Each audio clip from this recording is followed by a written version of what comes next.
상쾌한 아침 원디에서 출발합니다.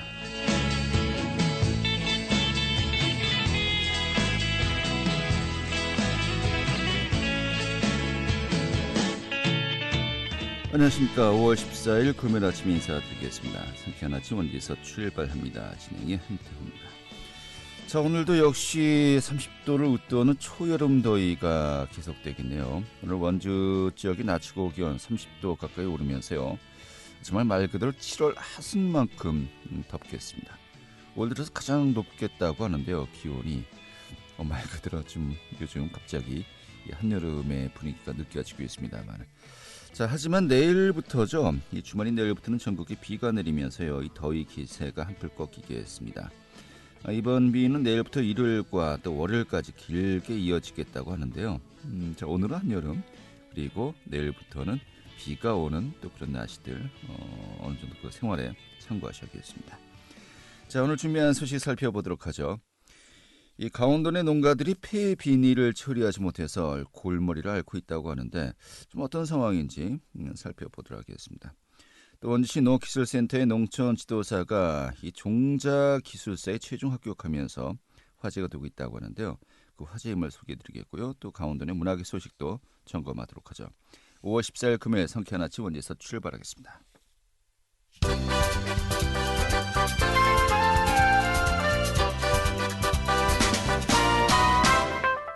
오늘의 주요 뉴스입니다.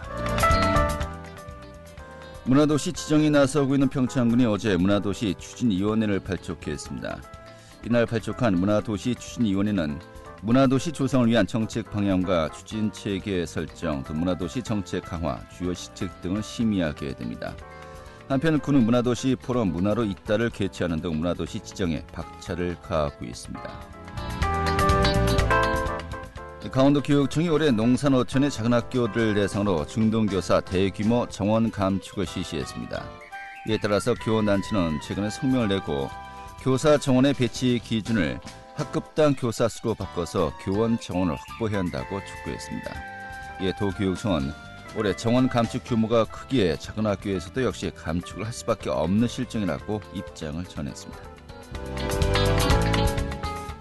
강원도 자치경찰위원회가 출범 이후 치안 현장을 방문해서 소통의 시간을 갖는 등 본격 행보에 나섰습니다. 도자치경찰위원장은 최근에 홍천과 원주의 지구들을 찾아서 경찰들의 근무 여건을 파악하고 소통하는 시간을 가졌다고 밝혔습니다. 이에 따라서 도자치경찰위원장은 현장의 근무 환경 개선을 위해서 제1호 사업으로 추진키로 하고 보다 안전 사회를 구축할 수 있도록 하겠다고 밝혔습니다. 오늘의 주요 뉴스였습니다. 네, 이제 본격적인 농번기를 앞두고 있죠. 이런 가운데 이 농촌시대에서는요, 이 영농 폐 비닐이 쏟아지고 있습니다. 자, 그런데 이 강원도 내에서는 폐 비닐을 처리할 수 있는 시설이 한 곳도 없어서요, 이 골머리를 앓고 있다고 하는데 좀 전반적인 내용 현황 좀 살펴보도록 하겠습니다. 강원도밀보의 박청현 기자 연결하도록 하죠. 잘했습니다. 어서 오시죠. 예, 안녕하세요. 매번 참 직접 오니까 반가운데 전화로 연결하는 또 습관이 되기도 하고요. 어떤 자리 오늘 함께해서 이야기 나누도록 하겠습니다. 자, 영농폐 비닐이 강원도 내에서 처리할 수 있는 시설이 단 한 곳도 없어서 각 시군의 공동 집화장 또 농가에 잔뜩 폐 비닐이 쌓이고 이제 방치되고 있다고 하는데 현재 좀 현황이 어떤지 또 실제로 폐 비닐이 어떻게 처리가 되고 있는 겁니까? 예, 영농 그 폐비닐이라든가 농약 용기는 주로 경작을 마친 가을철이라든가 요즘같이 용번기인 봄철에 많이 발생을 하게 되는데요. 그 도시민 입장에서는 다소 좀 생소할 수가 있을 겁니다. 이런 비닐은 그 방치할 경우 농촌 환경에 좀 치명적인 악영향을 미치기 때문에 마을별로 일정 구간에 좀 공동 집화장에 모아두면요, 그 주로 한국 그 환경공단의 그 민간 유탁 수거 사업자를 통해서 수거하게 됩니다. 네.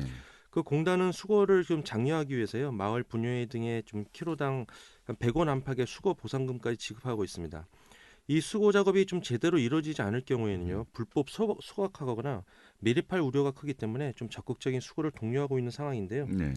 그 환경공단은 도내에 일단 그 마을에서 모은 그 비닐을 홍천과 영월에 설치된 수거 사업소에 모으게 되고요. 네. 또 일선 시군에서 수거된 영농 팽이분을 임시로 이런 홍천과 영월에 적재하게 됩니다.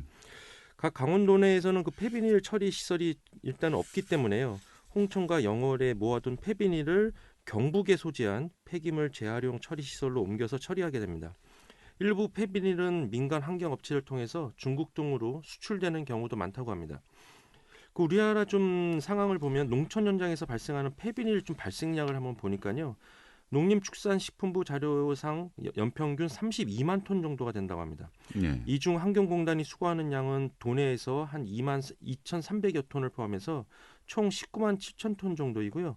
7만 톤 정도는 민간 업체에서 수거하고 있습니다. 그런데 상당량은 수거가 제대로 이루어지지 않아서요. 노천 방치라든가 불법 소각이나 토양에 매립되는 경우도 많은 실정입니다. 네, 그렇군요. 자, 하지만은 이 킬로그램당 100원 정도의 수거 보상금을 지급하면서 이런 거 소각이나 또 불법 매립을 좀 방지하기 위해서 나름대로 노력을 기울이고 있는 것인데요.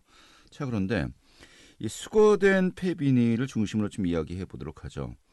이렇게 강원도 내에서 수거된 폐비닐은 모아서 경북의 시설로 보내서 재활용을 하거나 아니면은 이 중국 등으로 수출을 한다는 것인데 네네.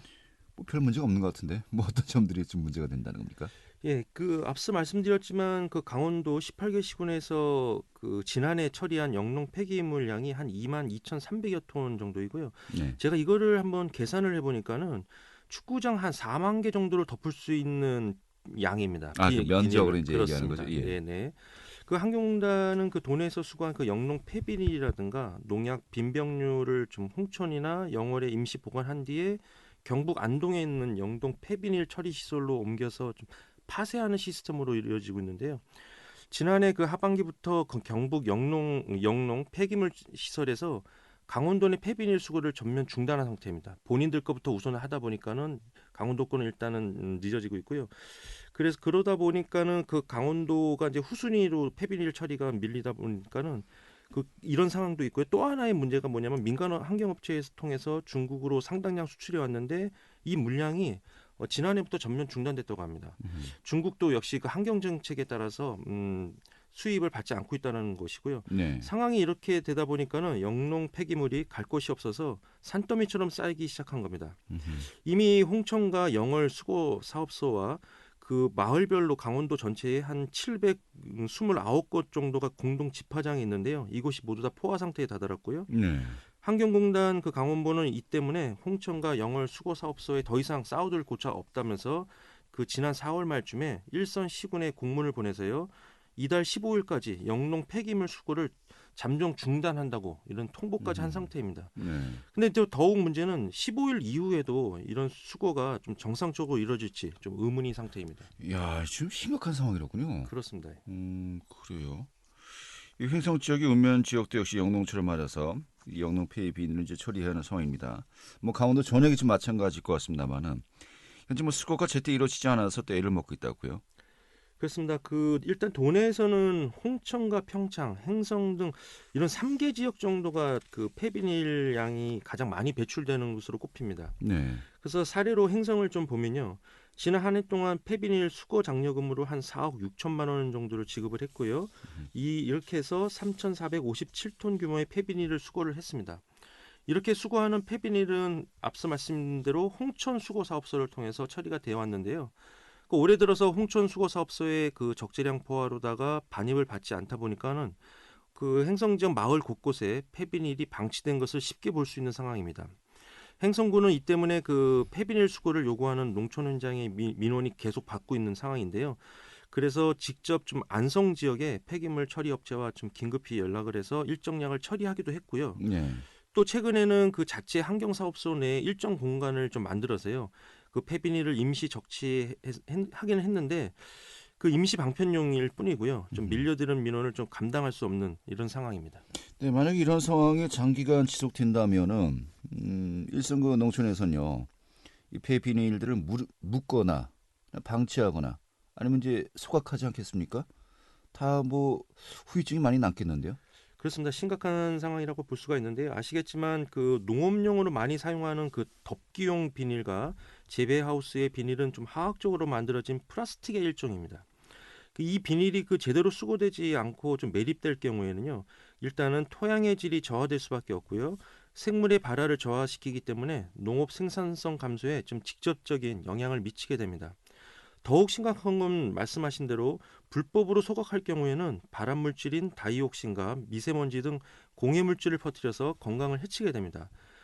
이렇게 그 불법으로 소각하는 과정에서 종종 산불로 이어져서 엄청난 피해를 주기도 하고 있습니다. 네, 그렇군요. 자, 아무튼 뭐 매년 반복되고 있는 이 폐 비닐 처리 문제, 뭐 근본적인 좀 해결책을 마련해야 될 것 같은데 지금 어떤 고민들을 현재 하고 있습니까? 예, 그 영농 폐기물 처리 문제는 이제 좀 사회적인 문제 인식을 좀 가져야 할 정도로 좀 심각한 상황입니다.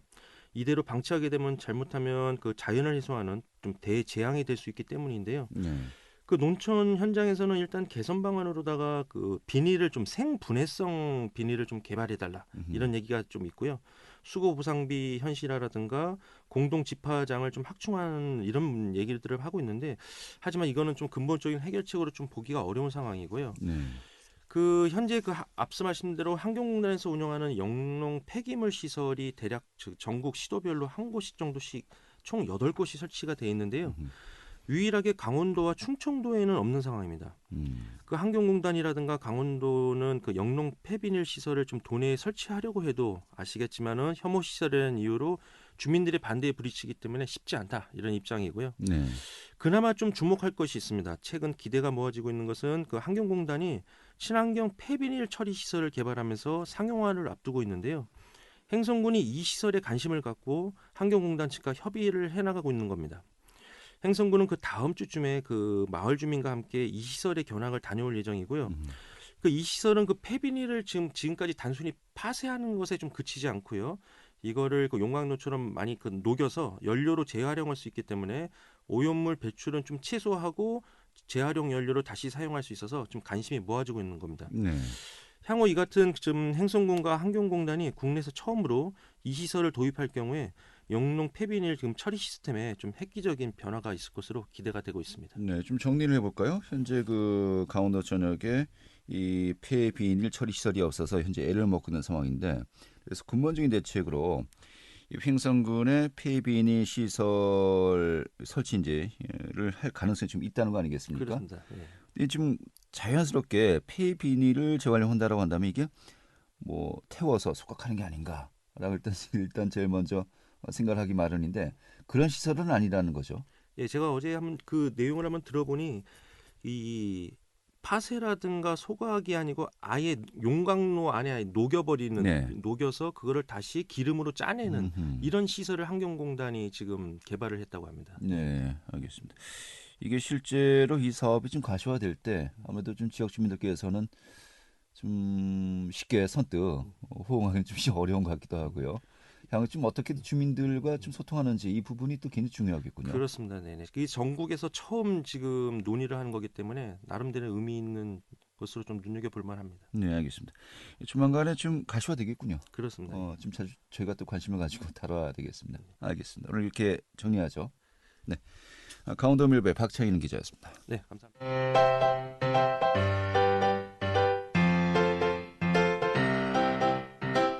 KBS 원주방송국이 유튜브 다시 듣기 서비스를 실시합니다. 매일 아침 강원 영서남부권의 뉴스와 정보를 전해드리는 상쾌한 아침 원주에서 출발합니다는 KBS 원주라디오 유튜브 채널을 통해 다시 들을 수 있습니다.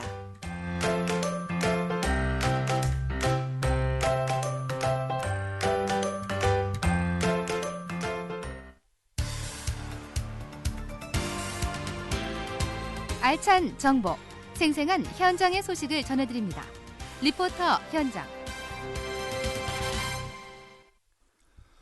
네, 원주시 농업기술센터의 박명수 농촌지도사가요. 최근에 이 종자기술사에 최종 합격해서 화제가 되었다고 합니다. 이게 굉장히 좀 어려운 이 자격 시험이라고 하네요. 좀 어떤 시험인지 또 원주 농업의 발전을 위해서 좀 어떤 노력들을 하고 있는지 오늘 또 소개해드리도록 하죠. 윤재 리포터 자리했습니다. 어서 오시죠. 네, 안녕하세요. 네.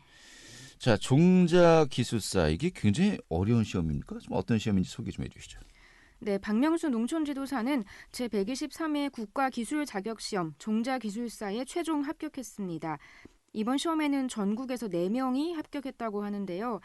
종자기술사는 쉽게 말하면 모든 작물의 근원인 씨앗에 대해 연구하는 전문가로 신품종, 육종과 증식, 또 생산을 연구합니다.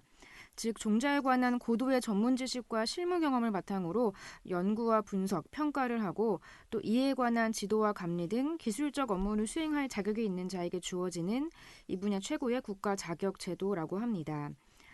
어렸을 때는 농사일이 싫었지만 자연스럽게 농업을 전공하고 현재는 농촌 지도사로서 농업인들을 지도하고 있는데요. 박명수 농촌 지도사의 이야기 들어봤습니다.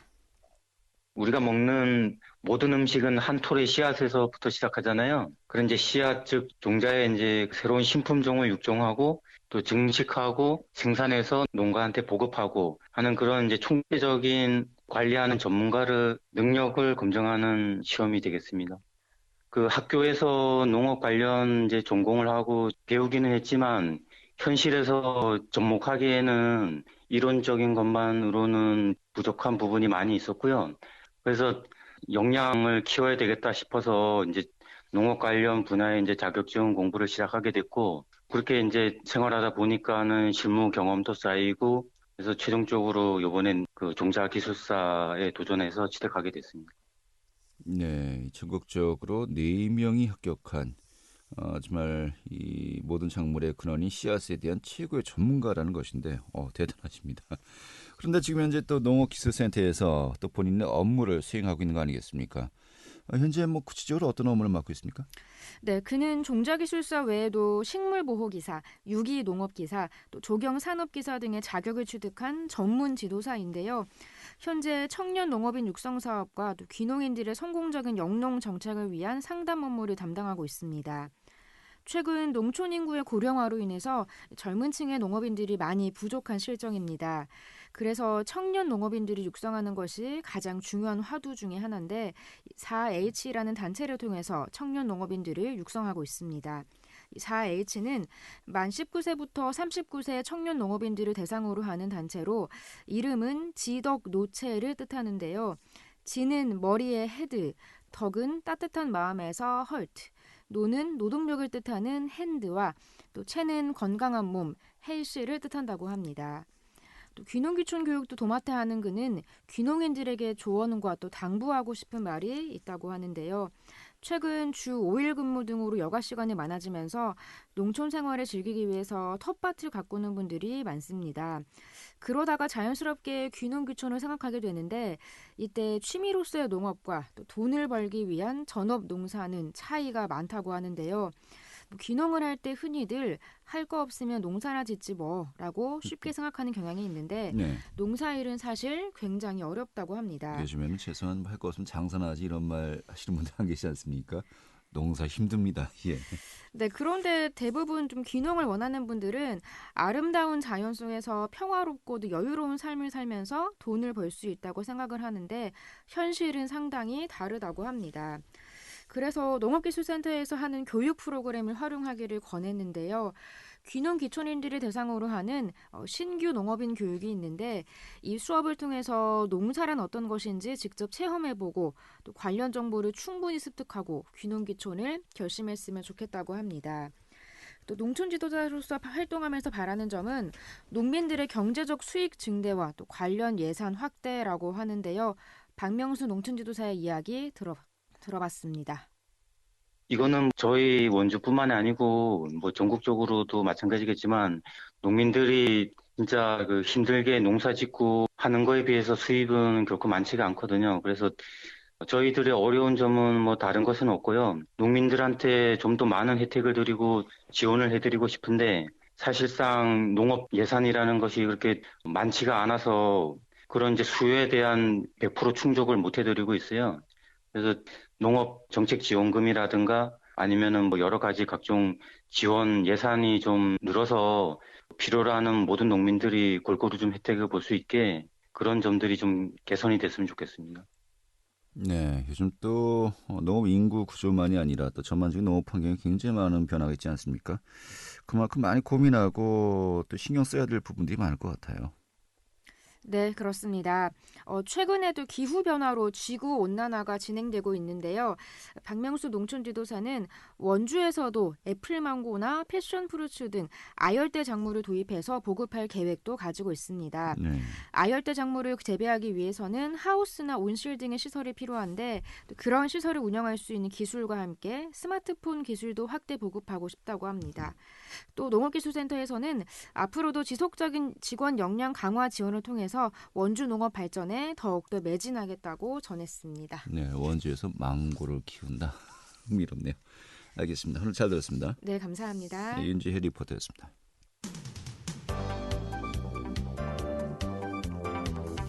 생생한 현장, 유익한 생활 정보를 전해드리겠습니다. KBS 원주 라디오 상쾌한 아침 원주에서 출발합니다를 함께하고 있습니다. 네, 지역의 문화기 소식도 살펴보도록 하겠습니다. 김한 리포터 자리했습니다. 어서 오시죠. 네, 안녕하세요. 자, 원주문화재단에서 그동안에 못해왔던 야외 공연 프로그램 이 행사를 또 개최하는군요. 네, 원주문화재단에서 주최하는 한여름밤의 꾼이라는 공연이 내일이죠. 15일 오후 7시 행구동 수변공원에서 시작을 알립니다.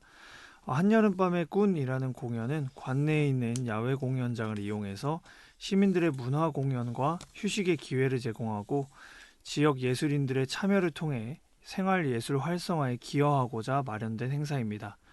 5월부터 8월까지 둘째 주, 셋째 주 토요일 총 8회에 걸쳐서 운영이 되고요. 행구동 수변공원, 기업도시 샘마루공원, 장미공원, 태장동 문화마당 등 4곳의 야외 공연장에서 운영됩니다. 올해 벌써 11년째를 맞이한 한여름밤의 꾼은 매년 55개가 넘는 동아리들의 끼를 펼칠 수 있는 무대의 장으로서 호응도가 굉장히 높습니다. 그동안 진행해왔던 행사 중에서 시민들에게 좋은 반응을 얻었던 체험 프로그램과 시민 참여 이벤트들을 모아서 올해도 운영하고요. 한여름밤의 꾼 공연을 주제로 한 사진전을 시민들에게 선보이며 체험 키트도 제공할 예정이라고 합니다. 네, 이 방역에 대해서도 또 많은 신경을 쓸 수밖에 없겠죠. 네, 이번 행사는 코로나19 대응 방역의 모범 사례를 보일 것이라는 기대를 받고 있습니다. 야외 공연임에도 불구하고 입장 시 출입 확인, 발열 체크, 상시 마스크 착용과 같은 기본적인 수칙은 물론이고요. 사전 소독과 좌석 띄어앉기, 관객 수를 제한하는 등 공연을 찾는 모든 사람들이 방역 활동에 동참할 수 있도록 적극적으로 안내하며 철저한 방역으로 행사를 운영할 예정이라고 합니다. 문화재단 관계자는 코로나19로 인해 생활문화 동아리 활동에 제약이 많았으나 생활문화 동아리들의 넘치는 열정과 무대에 대한 열망을 막을 수는 없었다며 이번 행사를 통해 공연에 대한 갈증을 해소하고 일상을 벗어나는 즐거운 시간이 되었으면 좋겠다고 말했습니다. 네, 알겠습니다. 자, 그리고 다음 주에 이제 5.18 이 광주 민주화 운동 또 41주년이 되는데 이 원주에서도 기념 행사가 열리는군요. 네. 올해로 41주년을 맞이한 5.18 민주항쟁을 기념하는 행사가 18일에서 22일까지 원주 한지 테마파크에서 열립니다. 이번 행사는 원주 시민연대가 주최하고요. 원주광원 5.18 민주항쟁 기념행사위원회가 주관합니다. 행사는 5.18 항쟁에 참여했던 당사자, 옹호자, 계승자들이 한자리에 모여서 5.18의 기억, 5.18을 말하다라는 주제로 5.18 토크가 열린다고 하고요. 5.18 정신에 대한 토론도 열린다고 합니다. 행사 기간 중인 18일부터 22일까지는 한지 테마파크에서 미얀마 연대를 위한 미얀마 사진전도 열린다고 하니까요. 네. 방문해 보시면 좋을 것 같습니다. 네, 그 당시에 이 광주와 지금의 미얀마 좀 그 지역은 다르지만 역사는 또 반복되고 있는 것 같습니다. 자, 마지막 소식 간략하게 살펴보죠. 횡성 소식인데요. 이 한우 솥불을 알리기 위한 행사가 열리고 있다고요? 네, 이번에 횡성에서 횡성 한우의 솥불을 알리기 위해서 횡성 솥불 아트 경진대회를 개최한다고 합니다. 횡성군은 지역의 우수한 품질의 횡성 한우 솥불을 알리기 위해서 솥불 공예품 제작 활성화를 계획 중인데요. 이를 위해 5월 1일부터 5월 30일까지 2021 횡성 솥불 아트 경진대회를 개최하는 것입니다. 참여 대상은 솥불 공예에 관심이 있는 모든 횡성 군민이라고 하고요. 네. 참여 방법은 횡성 솥불 아트 협동조합에 방문해서 재료를 수령한 후에 네. 기간 안에 작품과 신청서를 제출하시면 됩니다. 알겠습니다. 이렇게 정리하도록 하죠. 오늘 잘 들었습니다. 네, 감사합니다. 네, 김한 리포터였고요. 5월 14일 금요일에 함께했던 KBS 원주방송국의 상쾌한 아침 원에서 출발합니다. 오늘 소식은 여기까지입니다. 고맙습니다.